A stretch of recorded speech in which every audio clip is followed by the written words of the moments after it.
যতদিন পর্যন্ত এই দুনিয়াতে থাকবে, মসজিদে যতদিন পর্যন্ত একটা ইট থাকবে, মাদ্রাসায় যতদিন পর্যন্ত একটা ইট থাকবে, যতদিন পর্যন্ত এই সিমেন্ট বাড়ি রডগুলো এই প্রতিষ্ঠানে থাকবে, ততদিন পর্যন্ত আল্লাহ পাক রব্বুল আলামিন তার আমল নামায় সব দিতে থাকবে।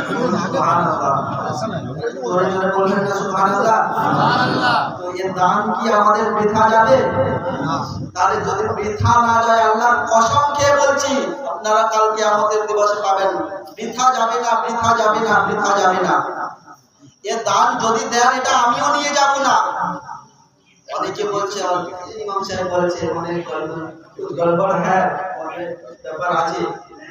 আমি দানের লিস্টটা দেখেছিলাম, মসজিদের সামনে লাগানো হয়েছে। ওই দান যে পরিমাণ দিচ্ছেন, ওই দানে কিন্তু এই প্রতিষ্ঠানের ছাড় উঠবে না।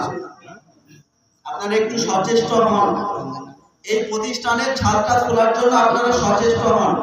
আল্লাহ পাকের ফরমে, আল্লাহ পাকের হুকুমে ইনশাআল্লাহুল আজিজ এই ছাদ হবে ইনশাআল্লাহ। আসসালামু আলাইকুম ওয়া রাহমাতুল্লাহ।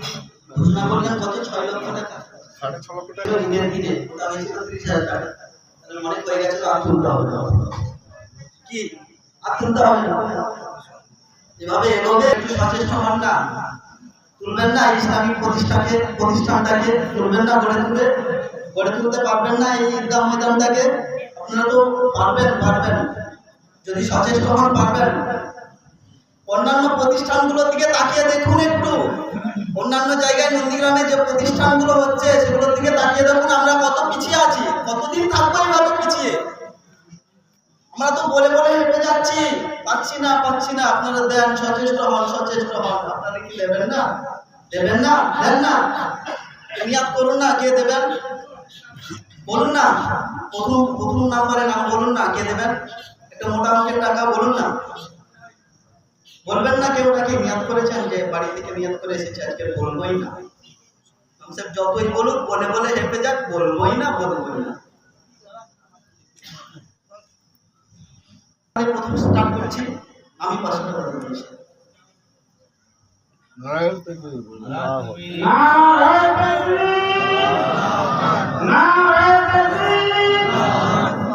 আপনি হাত তুললেন, নাম বললেন।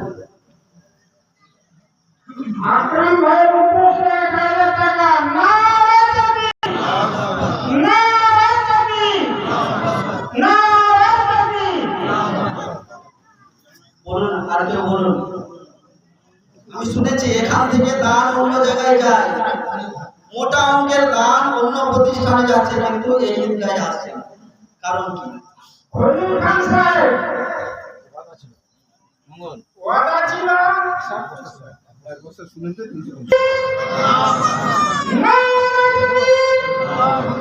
নারায়ণ তাকবীর।